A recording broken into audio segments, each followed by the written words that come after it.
Hello, and welcome back to the expansion of consciousness. I'm your host, Jason Medlock.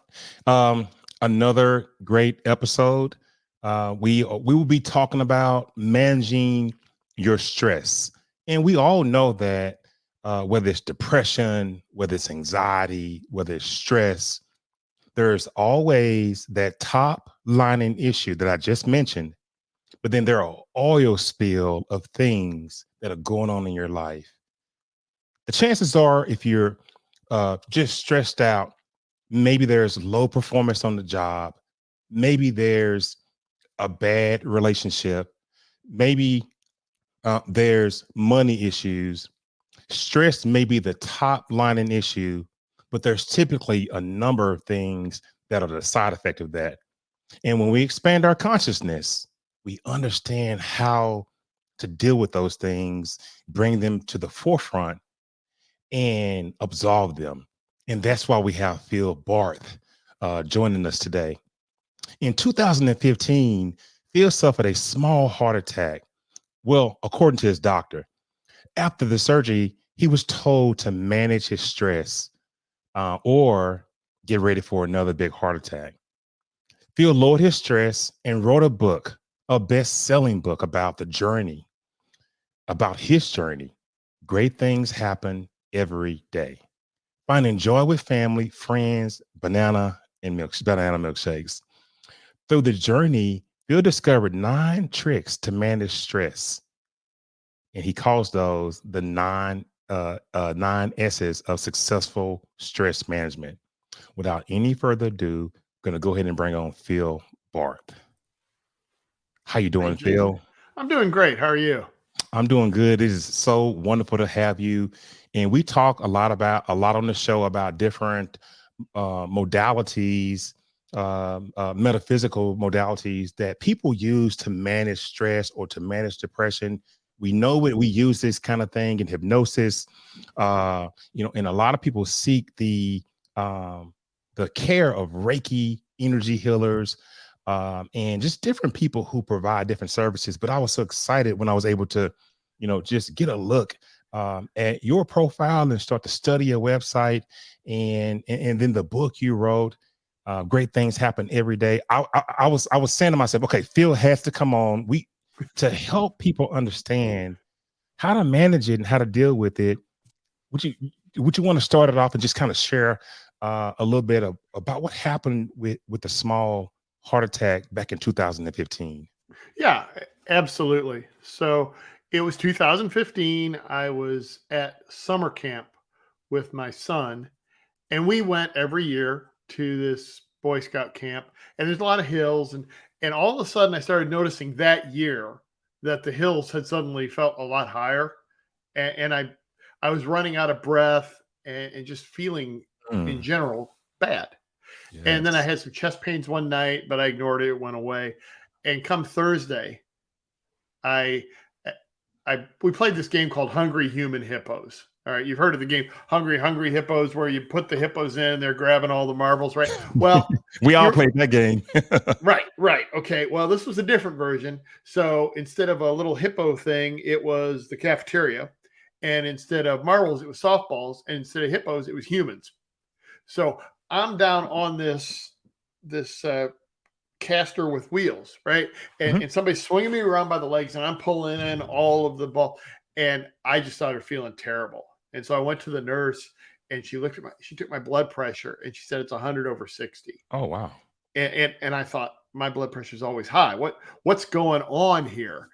And about that time, I called my wife and told her what was going on.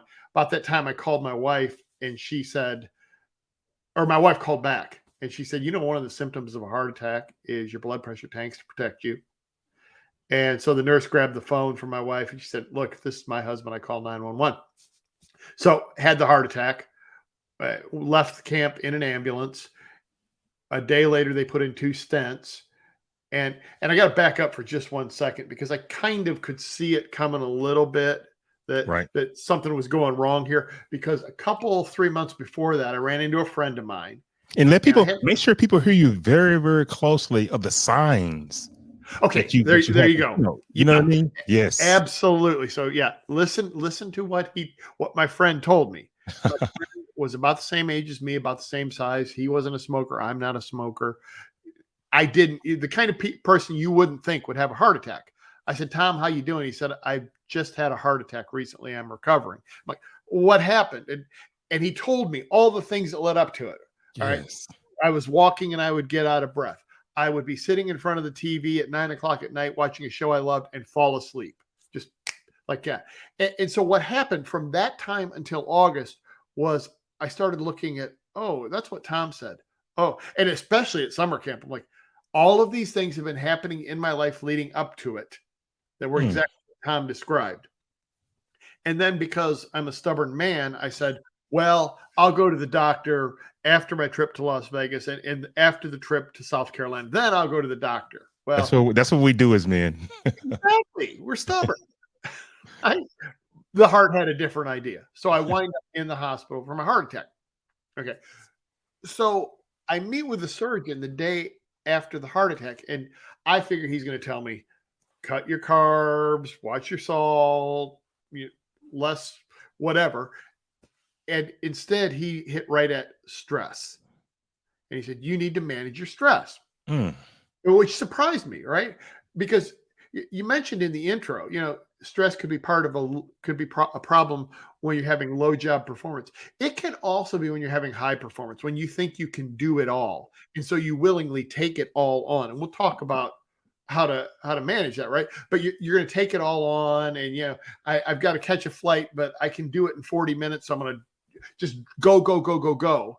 And all you're doing is stressing yourself out, and you're hurting your health. And that's, so I didn't immediately do anything other than the physical recovery from a heart attack. That takes a time, especially when they put in stents.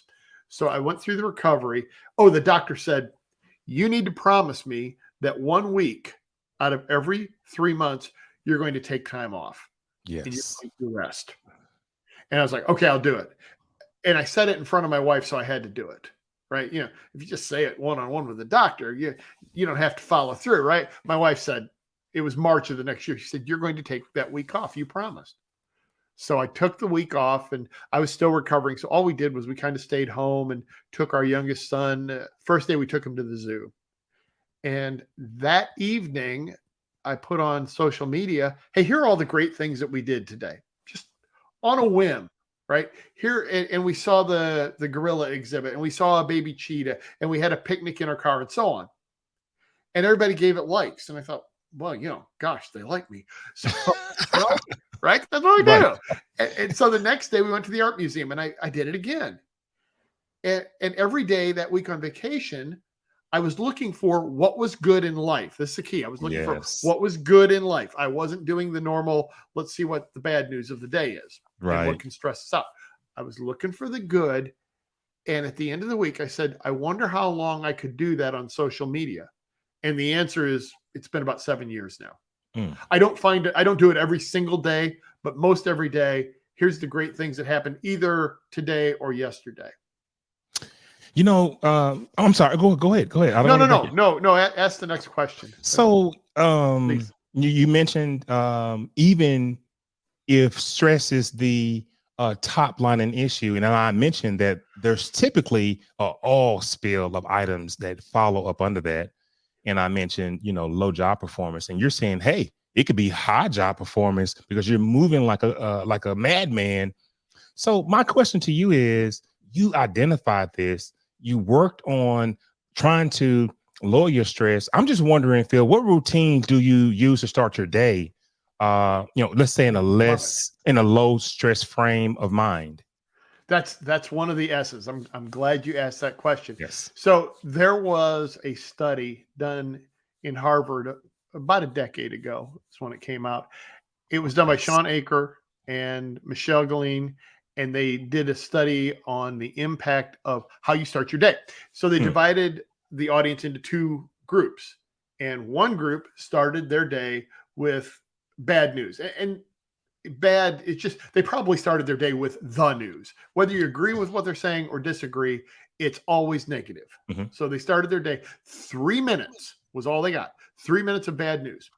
The other group started their day with 3 minutes of solution focused news, not all happy, just solution focused news. So at the end of the day, they interviewed the two groups. The group that started their day with 3 minutes of bad news was 27% more likely to report having a bad day in just 3 minutes. You came up with a 27% more likely shot of having a bad day. So I always start my day off on the right foot, and this works for me. You can change the letters around, because I've heard people say I exercise, I meditate, I do yoga, etc. Mine is what I call ABCD. So A is positive affirmations, some sort of affirmation.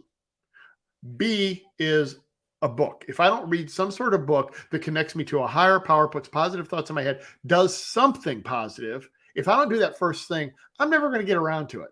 You look at, the day got away. C is coffee, because after the heart attack, I only get 2 cups of coffee a day. So I have a nice, good cup of coffee. And then D is dogs. We have 2 dogs, and starting your day with the dogs. I mean, they saw me last about 8 hours before. They're like, "Oh, you're the most wonderful person in the world." Right? Dogs don't have bad days. And then you feed them dog food, for crying out loud. They love it. So and actually the truth is I call it ABCD. Oh, sorry, I dropped an earbud. That's okay.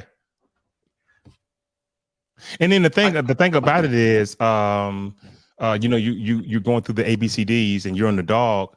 But in addition to that, I want to ask you again. I know that you're giving us all these, giving us some of your strategy on reducing. But what's your number one way to lower stress? I think it's probably seeking. I call it seek the green. Okay. And the reason I say that is there was a study done years and years ago about it's called the brain's reticular activating system. And that's a real scientific thing. But what it says is if you close your eyes and think about the color green for 15 seconds or so, when you open your eyes, the first thing your brain's going to find for you is something that's green. Mm-hmm. And it works the same way with red. So if you say that green is what's good in life, right? You train your brain to look for what's good. And so the number one strategy is, and I fell into this. I will fully admit I fell into this, but by doing the social media post on what was good in life, the more I looked for it, the easier it became to find. And the harder it became to find what was bad, because I knew I was going to be looking for what was good to put it on social media. So I think whatever you put your mind to subconsciously, your mind works to find it. Yes.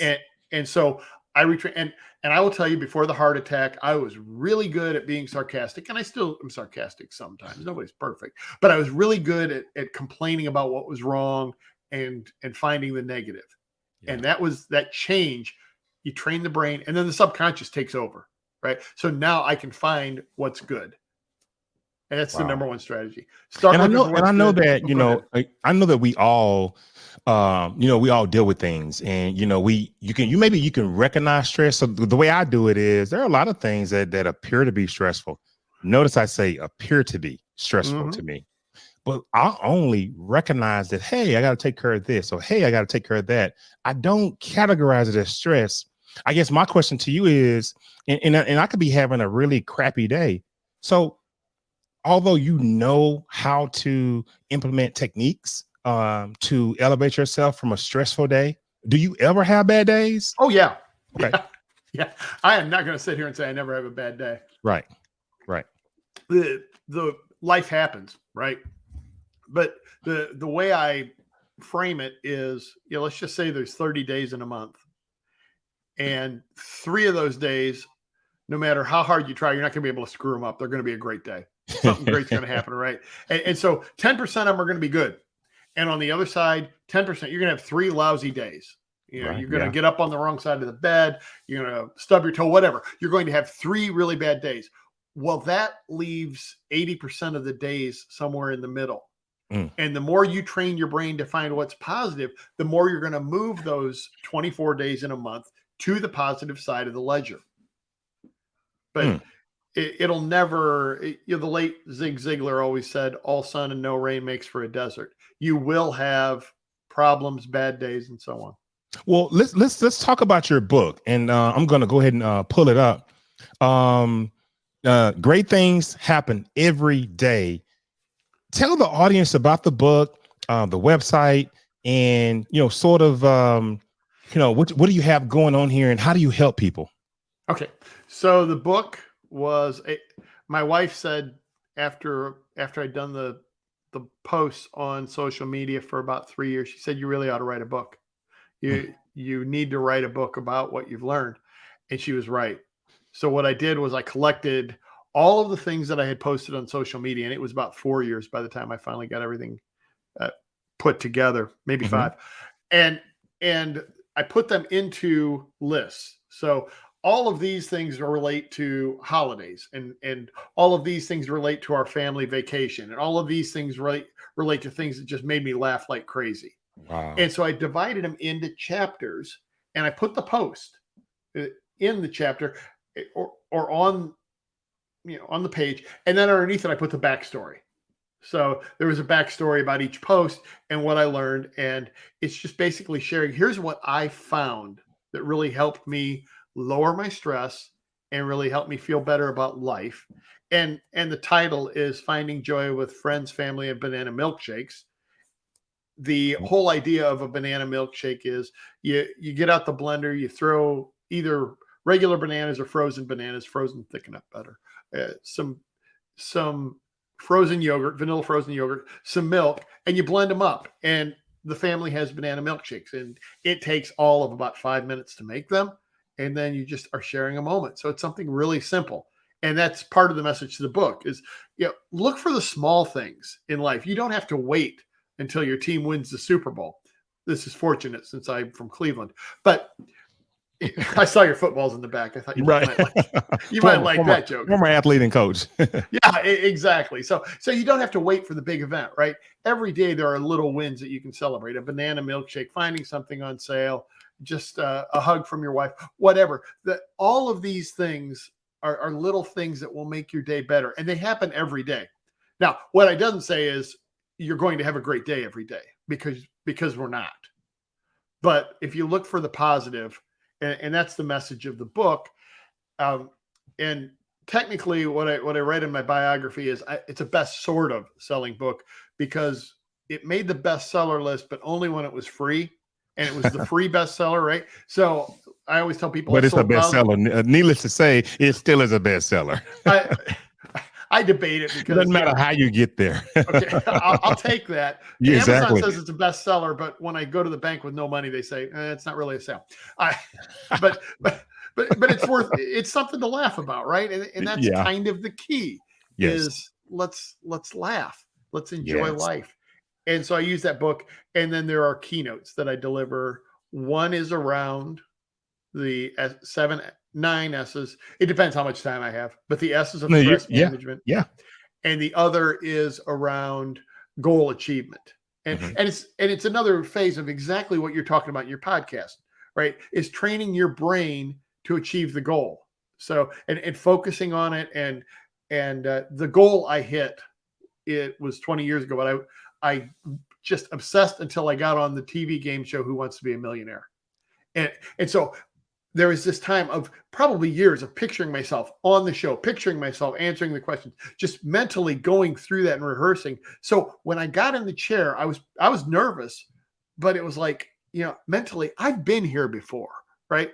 And so I also talk about goal achievement, and the two are pretty related, right? If you are focused on a goal and not letting stress distract you and stressful situations distract you, you're going to achieve more. And that's the irony, right?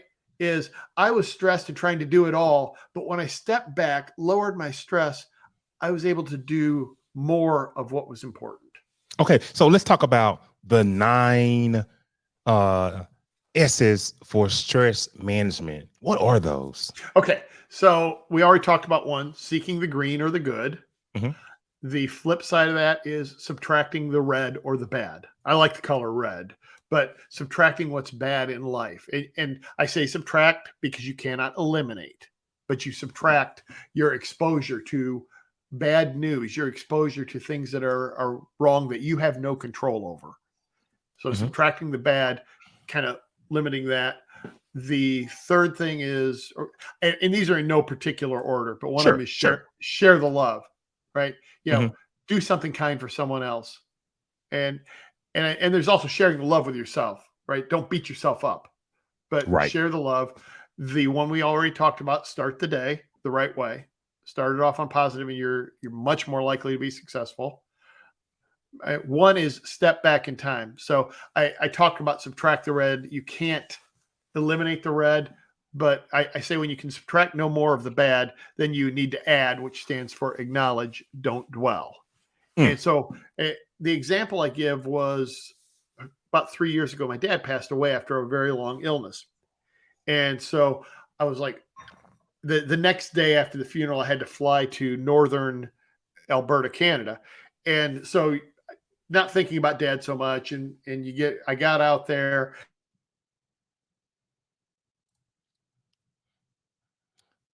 I think you may have froze up on this. But the 9 steps are absolutely awesome. The 9 successes that Phil spoke about.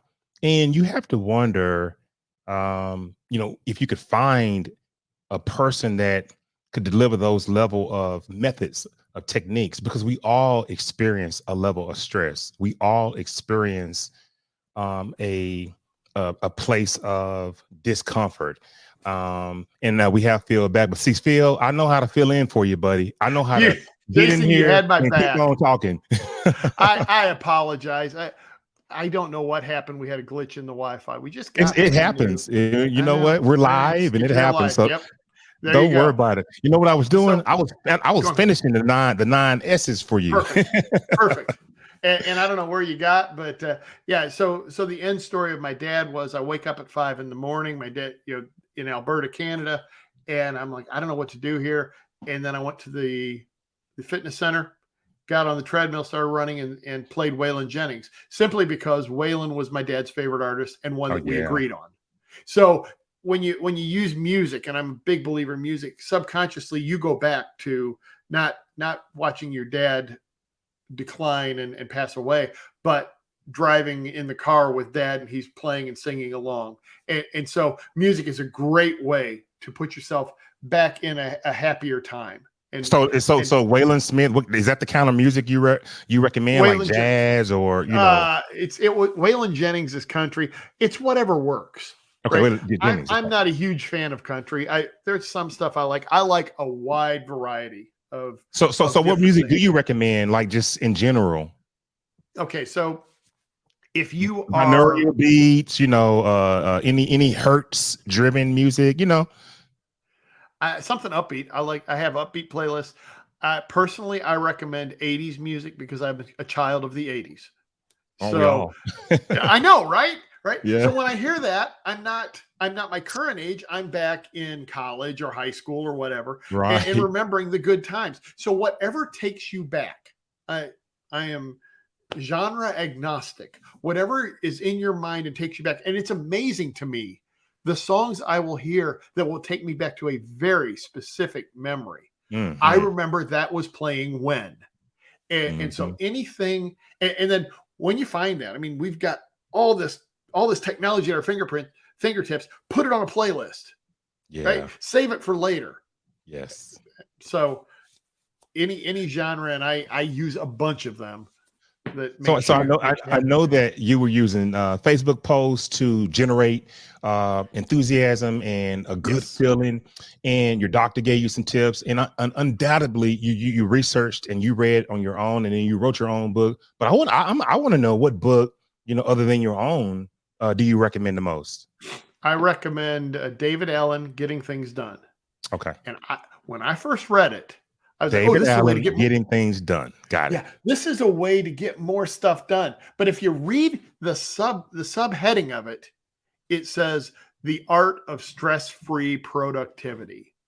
So it's a way to organize and stay on top of everything so that you're not going 100 different directions mentally and stressing out about the things you're not getting done. It's full of practical advice, and it's not, I think he has a background in psychology, but it's not like he's a psychologist. It's just a really good book. David Allen, getting things done. Good stuff. People get a lot of good advice, and guys like you, and I interview a number of people who provide all these wonderful tools that we can use. But most of the audience out there, I'm not going to say most, some of the audience out there, it's hard to get a person to step out of their comfort zone, to try different things, to experience different levels of comfort, to rid yourself from anxiety, stress, same thing, depression. Phil, how do you step out of your own comfort zone, or how did you to spark your healing, the healing process, so to speak? So there's two ways to get out of your comfort zone. You can step out, or you can get thrown out. And I got thrown out of my comfort zone by the heart attack, I'll admit. Yes. But and we don't like to. I understand. People don't like to step out of their comfort zone. Nobody ever goes to a mattress store and asks for a bed of nails. It's just we like being comfortable. But there are ways to do it. You don't have to jump out of a perfectly good airplane with a parachute on your back. I would not recommend that. I've never done that. But mentally, you might be in a comfort zone that has become a routine, right? So mentally, sometimes I have to step out of my comfort zone. Yeah, I like to plan things. And there can come a time when it's just you've planned and planned and planned and planned. And sometimes I just like to, okay, you know what? I'm going to act. I know the first thing I kind of want to do in this effort, I'm just going to take action and see what happens. Am I comfortable with that? Not out the gate. Is it good for me? Absolutely. Wow. So, you participate in keynote speaking programs. You've spoken at a number of different events. Tell us how that went. How did that come about, and how did it go for you? And what was the reaction from the audience? Speaking on such a well-known topic as lowering your stress. Yeah. So I was a member of Toastmasters, still am, and that's a public speaking and leadership group. Yes, and Toastmasters. I spoke in there, and most people have a fear of public speaking. I didn't, but I should have when I started speaking, because the feedback I got on some of my speeches, like one of the first ones I did, not in Toastmasters, before that, was just I was not getting my message across. So after a few years of Toastmasters, I started speaking first on things like goal achievement and then the stress management program. The reaction has been positive. I mix it with humor. And so you're talking about stress, and one of the things I do is mix humor throughout. Nobody wants to have 60 minutes of a non-funny speech. There's a saying in the world of professional speaking, you don't have to be humorous, but if you want to get paid, you need to have some humor, right? If you only want to be a professional speaker, right? So the reaction has been that it's been positive. It's been positive on the material. And the other reason I like humor, and this gets back to how I'm wired, is I want to know the audience is with me. Yes. And when I'm speaking to an audience, if they're laughing, I know they're with me. Yes. So if it's all serious, I don't know, they may be with me, or they may be just counting down the minutes until they can leave the room. If they're laughing and engaged, that brings that, I know they're having positive feelings about this, which in turn makes me more positive. It's just like this wonderful cycle of positivity, and we all have fun. And I enjoy it. Go ahead. Sorry. Yeah, I find this interesting. I was looking at some of the programs you have for speaking, and let's just add it on here. Friends, Family, and Banana Milkshakes, Your Stress Cure, a program for people who are tired of all the bad news. That is so unique. Yeah. I had the program. I was like, what am I going to call it? And who am I targeting it at? Right. And so I took it from the book, the Friends, Family, and Banana Milkshakes, and it's a stress cure. It leads into the who's your support group, and what are the little things you're doing to lower your stress. And I just believe a lot of people are tired of bad news. I believe we get worn out. Yeah. Yeah. Ladies and gentlemen, Phil Barth, you have to go and check out his book, check out his website, www.philbarth.com. A number of beautiful things that can help you deal with stress relief.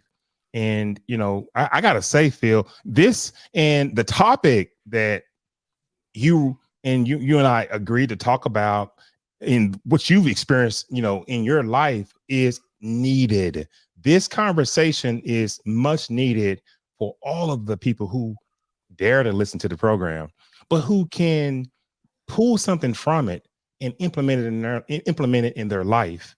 And the fact that you have all these tools for managing stress is absolutely incredible.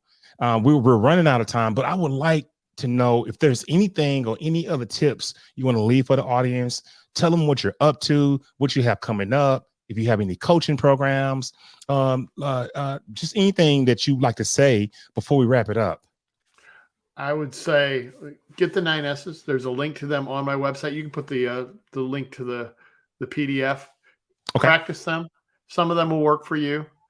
The biggest thing is focus on how you're starting your day. If you have to give it up 5 minutes early just to meditate or do yoga or take a walk, something positive and make a difference. That's the biggest thing. And when we talk about the link, this is it right here. The 9 S's for successful stress management. It's a download that Phil has. Go to philbarth.com and download this material and look at it. And if you need help, contact Phil and he will talk to you about, and I don't want to speak for you, Phil, but you'll talk to him about working with them. Absolutely. There's a how to get in touch with me on the website. And I love helping people. And I love going and speaking to groups. Yes, it's absolutely what I enjoy. Absolutely. I'm gonna move you to the back office and I'm gonna wrap it up. But thank you for coming. The topic is much needed. I wanted to make sure this audience was able to, have the tools to navigate multiple things that are going on in their life, multiple issues, and you just filled a void for a number of folks out there. And I want to thank you from the bottom of my heart. Thank you for having me, Jason. I really appreciate it. So you hold on tight. I'll be back with you in a second. Absolutely incredible. Phil Barth. And what a story to, have these symptoms of a heart attack and you're just going about your day and you're falling asleep on a movie, out of breath when you're walking. And we just try to push through things and we have to pay attention to our bodies. We have to understand how to manage our stress, how to live healthy. I mean, real healthy living. It's just absolutely amazing. You overcoming things in your life, the adversity, the bad news. Put yourself in a place of peace, sort of like Phil did. And he found that Facebook messages, Facebook posts, people showing him gratitude really helped him throughout his day. And we're excited that he came on to share this information. You've been listening to the Expansion of Consciousness.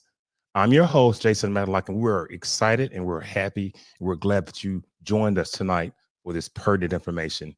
And it may help a loved one or even help you. Thank you very much. And we will see you later. Good night.